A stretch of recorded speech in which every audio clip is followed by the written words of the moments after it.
Cameron. Oh, I'm sorry. Oh, my goodness. Cameron's young too, so you were right on. All good.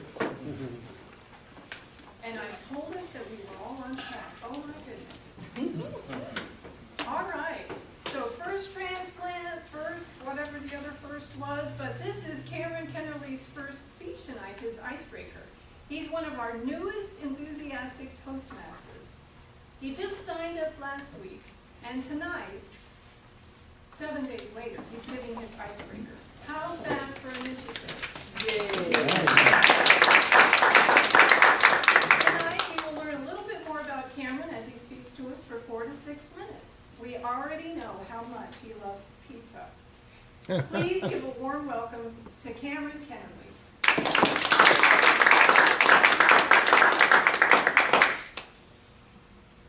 Before I get started, I just want to do a couple quick measurements. Yeah, that's good. All right. All right. I haven't had you on screen yet. Real quick. Ladies and gentlemen, I apologize for the delay. I just had to make sure that you were all prepared and properly set up to have your minds blown. Okay? Now forgive me, I'm going to channel my inner Neil deGrasse Tyson for a minute. Time. In quantum physics, there exists the idea that time is not linear. Instead, that it exists on a plane, meaning that although we may perceive time as only as it moves forward, in fact, all time that has existed, will exist, exists simultaneously.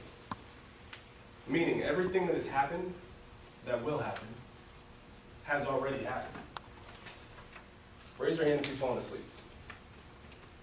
Okay. I'll try to wake you up. I say all this to emphasize the importance of the moment. Although all of our time is limited, finite, the meaning of our lives is defined by how we use it. And that, ladies and gentlemen, is the most important aspect of free will. Choice.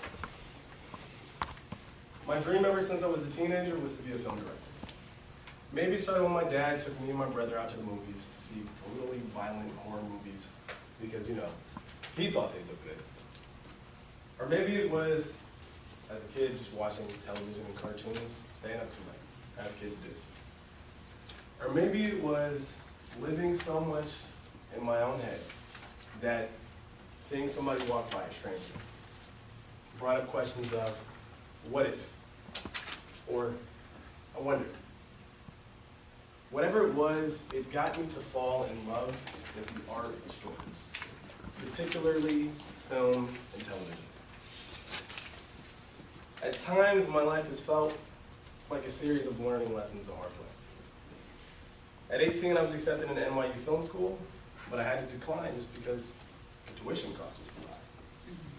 Starting college at USF, I declared myself an English major, really because I wanted to get better at writing. And I had a year to kill, so why not? But while I did that, I was waiting to transfer to FSU and eventually transfer to the FSU Film School. I transferred to FSU the next year, I applied to the film school. That year, I took every film class available in non-majors, all while waiting for my shot the next year. I reached out to film students, I got their advice. I put in 3 months of 12-hour days every weekend. I networked, I talked to people, and I even got a letter of recommendation from the entire class. Applied again. This time, nope. My senior year, I decided instead, I'm going to focus on myself. I'm going to focus on creating my own work, and during this time, I grew immensely as a creator. I applied one more time, third time's a charm. Rejection. Undeterred, I continued to create my own projects and write. I worked in Tallahassee for a year. I moved back down to Tampa, and last year, got a job in advertising as a copywriter. I say all this to say that the last 8 years of my life have had a singular focus. Film. At present, I live at home and save money.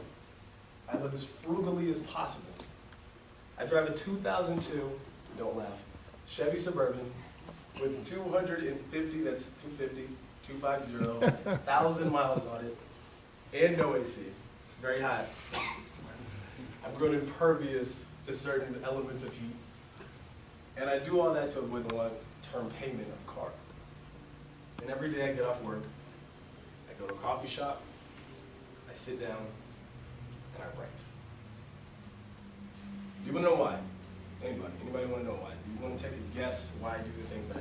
Because you want to be an author. I'm moving to LA. I'm not a believer in the school of chasing your dreams at any cost. With choice comes sacrifice, and my dream is not without its own contingency plan. That being said, I do believe in attempting them. Why?